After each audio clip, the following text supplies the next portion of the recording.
Hey y'all, Sabitha here, and today I'm going to do a walkthrough on how to set up your Word document to submit to an anthology. So first off, if you are looking for the submission instructions, you'll go to Aconite Cafe /submissions/#anthologies, and that will take you to the correct spot. There are two sets of instructions on this page. One is for submitting to anthologies, and one is for submitting if you want us to publish your book as the publisher. So when you are under Submit to Anthologies, you will click How to Submit, and it will open up the instructions. The top part is the genre-specific and trope-specific stuff we're looking for in your submission, and then you'll scroll down to How to Submit, and that will be what you are looking for your Word document and email structure. So we'll get into the Word document first and then come back to the email structure second. Here I have a basic mock document that is just set up with a few chapters so that way I can go over the instructions with you. As you can see, I have left out any type of title page or anything that has to do with creating more space away from where the actual meat of the story starts. You don't need any of that. I have to copy each of these chapters one by one into Scrivener, and so I just need the meat, nothing fancy. So my document starts with chapter 1, where yours would start with, if you are titling your chapters or not titling them, it would just start at the beginning. How I know that it's your story is by the title of the document and the title of the header material.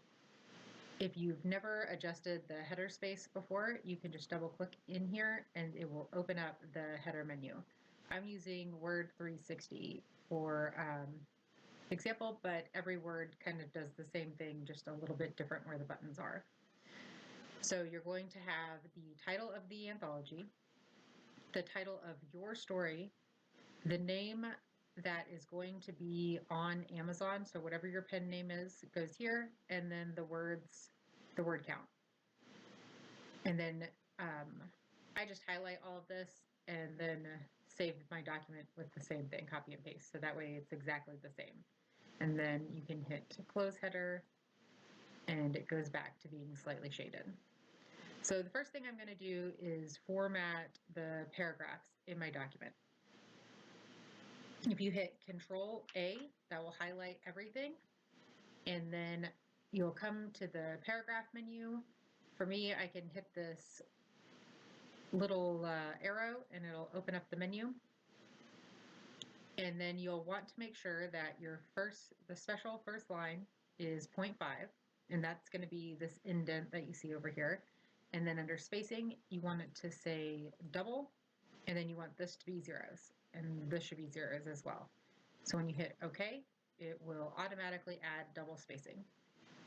Now, at this point, if you have done any type of double entering or tabs or anything like that, it will probably be noticeable here because you'll have more spaces between your paragraphs, or there will be weird alignment happening at the start of all of your paragraphs, like it'll seem too large. So we're going to work through how to get rid of that as well. So the next thing that you'll do is we can go ahead and change the font. So you'll do a drop down and we're looking for Courier New, which you can just type in. I recently used it. So the reason that I am asking you to change the font is so that way it's not distracting when I'm reading your document. Everyone is just the same across the board. And then make sure that you're at a 12 point. And then the next thing that we're going to do is look for tabs and weird paragraphs. So the easiest way to do that is to hit this little paragraph button, and it's going to hide and show. And so if you have too many enters, then you'll see it here, because when I enter here, I'll have an extra one of these symbols here. And so I'll show you how to get rid of those here in a sec. And then if you have a tab somewhere, it should look like an arrow. Now, if it is not showing up like this, but you know that something is going on that is funky, then I'm going to show you how to adjust these settings to make sure that you're seeing the tab, because sometimes Word's automated system will turn tabs into adjusting your paragraph formatting for you. So if your whole paragraph is aligned weird, then that's probably the problem. So what we're going to do is we're going to hit File, and then we're going to come down to Options, and that's going to open up a new screen where we'll go to Grouping and Autocorrect Options. And then you want to make sure that Set Left and First Indent with tabs and backspaces is not checked. And so once you uncheck that, if you have any tabs, it should show up as an arrow, and you can test that by just throwing a tab in there, and then it'll automatically set it up for you. And then we'll just hit OK and OK. So the next thing that you can do, if you have a lot of tabs, and you can see all these arrows and extra paragraphs, is to replace them to get rid of them. So I'm going to jump in a few tabs and paragraphs in here to show you what we're going to do. So you're going to come over here to Replace, and it's going to have a pop-up menu. So to find your tabs, it's going to be the up arrow and T, and that's going to find them. So if you want to replace with nothing, which means that you're just deleting it, you're just going to leave this second one replaced with blank. And then when you replace it, it just gets rid of it. And so you can go ahead and replace all, or you can do them one at a time to make sure that it's happening correctly. The second thing that you are going to search for if you have all of these extra enters is you can change this T to a P. And it's going to show you where all of your paragraphs are. And I think, no, okay. So this can be very taxing because you have to go through and find each one, because obviously your paragraphs are your normal paragraphs, plus then you have the extra enter. And so it took me 3 enters to find the first one of those extra spaces, or 3 find nexts to drop down. But we obviously want to do this one at a time because you don't want to delete all of your paragraphs, because then it'll just be a big giant block of text. And so this is the same where you would just replace it. And then it'll just automatically get rid of it, instead of you having to scroll the document and find them yourself. Okay. So we're going to close out of that. So now we have our document formatted, and we don't have any extra paragraphs. Oh, we have this one because I was already after this one. So I'm just going to delete that. Okay. So I'm going to get rid of all of those P's because I don't need that symbol anymore. The next thing that we're going to do is set up our chapter headers. So that way it makes it super easy for me to highlight the chapter, copy it, paste it in descriptor. So I do Control Find to open the navigation bar. And as you can see, there are no headings in my document currently. So you can, if you label your chapters as chapters or as numbers, then you can quickly search for the word chapter, and it'll go to the next one. Let's go to chapter 1. So if you highlight your chapter title, and then you come up here to Styles, and you click Heading 1, then it's going to start appearing over here. And so then you'll just hit the next button, and then you'll do the same. Highlight chapter 2, and then hit heading 1. And so then all of your chapters should be populated here. So just as a what do I do, when I am in your book and I am copying it into Scrivener, I'm going to select chapter 1, I'm going to right click on it, and I'm going to select heading and contents, and then I'm going to hit Control C, and I'm just going to copy it like that. And I'm going to use Control V to put it into Scrivener. And so whatever formatting you have here transfers over to Scrivener, easy peasy. So if you don't have these headings set up, then I have to go and do that before I start copying and pasting. So that's kind of a background to why I'm asking you to just go ahead and do it. Just makes it a little bit faster on me. So we have all of our chapters. Did I do 3 chapters? I did do 3. Okay. And we'll add that one in. I think that's it. Okay, so the chapters that I have in here. Okay, so the next thing that we're going to search for is seam breaks. So you know what you normally make your seam breaks at. I always use the asterisk to make mine. And so I'm just going to search for a single asterisk so that way it pulls up all of them. So for the seam breaks, I'm trying to keep the anthology super clean, that the formatting is the same across the board, so that way readers aren't having to adapt to a different way that each author is doing their seam breaks. And so the way that we are doing ours is we are having asterisk, space, asterisk, space. And then instead of spacing this to the center, you need to use the actual center, align center button. This is so that way whenever I am formatting this book into an EPUB file, and then the reader is changing the size of their screen on their e-reader, this is always going to be center, no matter how they adjust the size, the font, whatever. It's still going to stay center on their screen. So as you can see, this isn't actually center because of our formatting with the paragraph.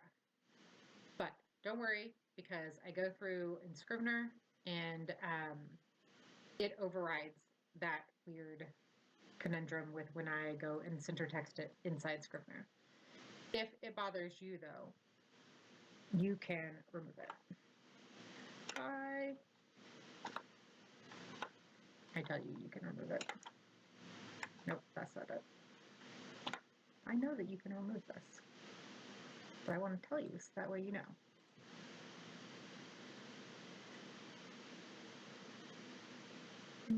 Okay, I'm going to have to look this up. I know there's a way to remove this back, but I'm not going to start messing with stuff. So it really doesn't matter. As long as you have it center text, then I'm going to reformat it to center text.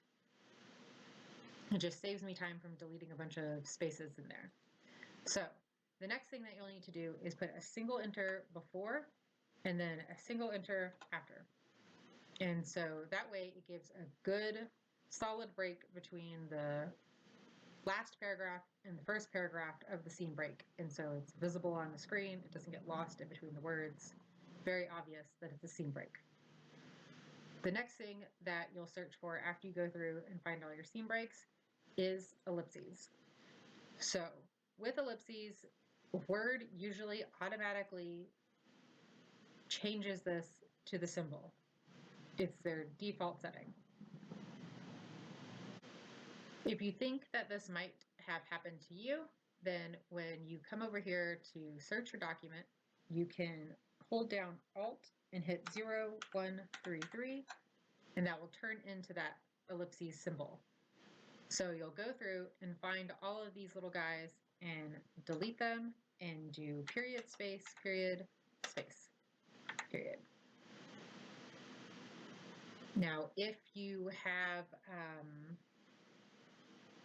this ellipses at the end of a sentence, or where it's following punctuation is going to be following it, then you'll just follow standard procedure for that, which is to have the punctuation follow the ellipses or the quote marks or whatever. So when it's in the middle of a sentence, we want a nice space before it starts and after it starts to make it obvious. And then if it is at the end of a sentence, then we'll do space dot space question mark. So that way it flows the same in everyone's story.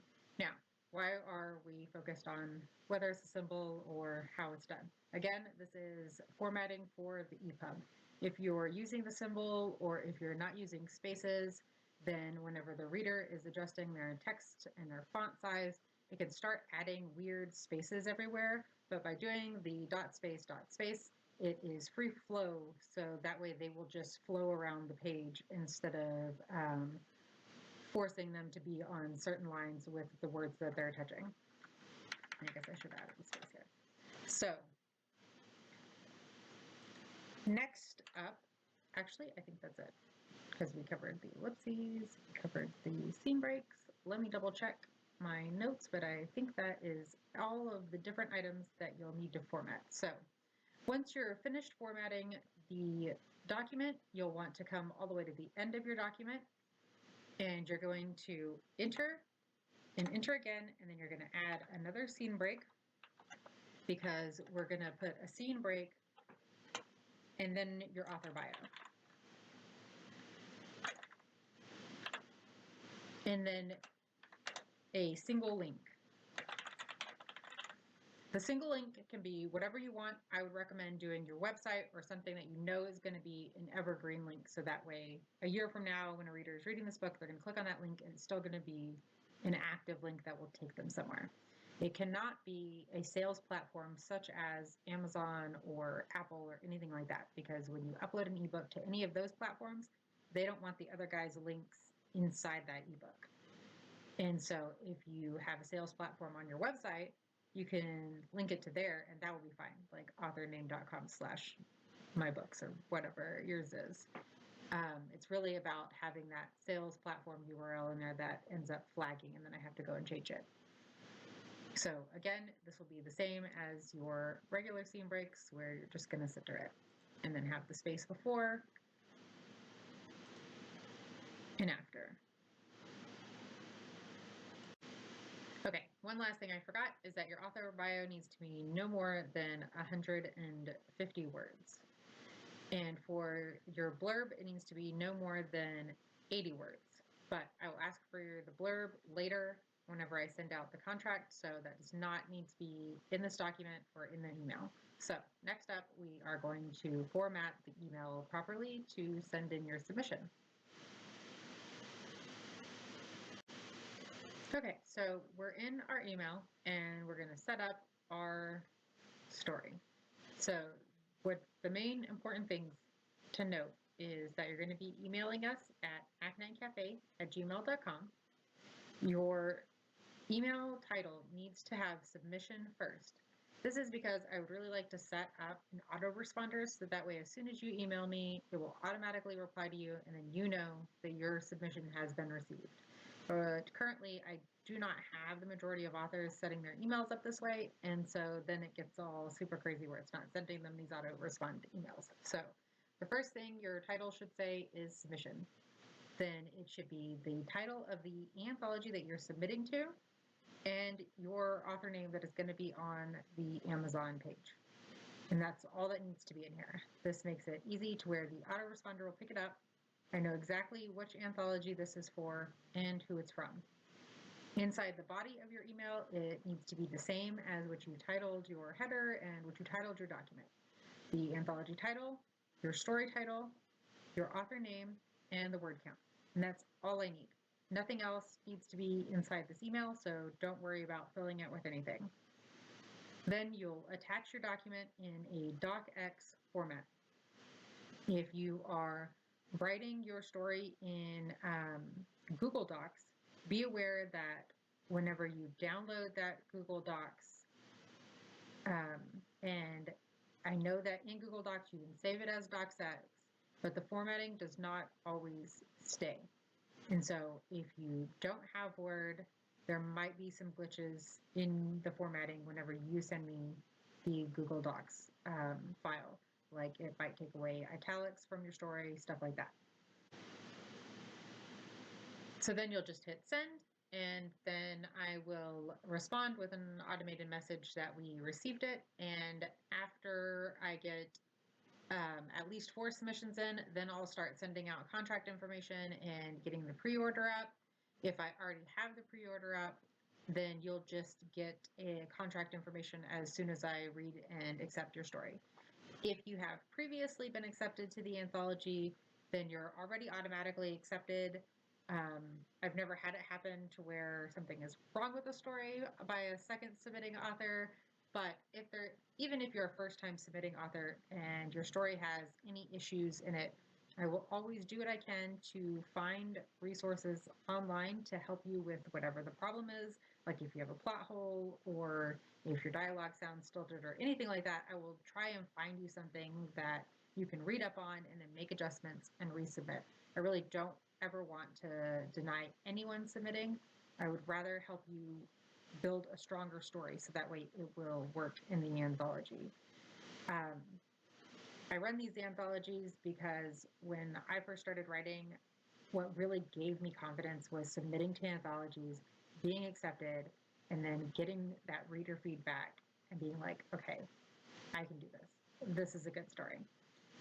And then that led me to co-writing, which then led me to writing of my own stories, which is a huge confidence boost. And so if you're a new author, you've never written anything before, don't be afraid to submit. It's very unlikely that you're going to get rejected. If anything, I'm just going to give you direct feedback with links to further education to help you build a stronger story. And I'm always happy to go back and forth and do a little bit of development of the short story. So that way it is up to the quality of all of the other submissions and we can get you published. So if you have any questions about anything we talked about today, as far as formatting goes, just let me know. I am happy to update this video in the future. If you are looking for other submissions, you'll click on the Cozy Mystery Tribe for all of our current submissions under the Cozy Mystery genre. All of these deadlines are very loose.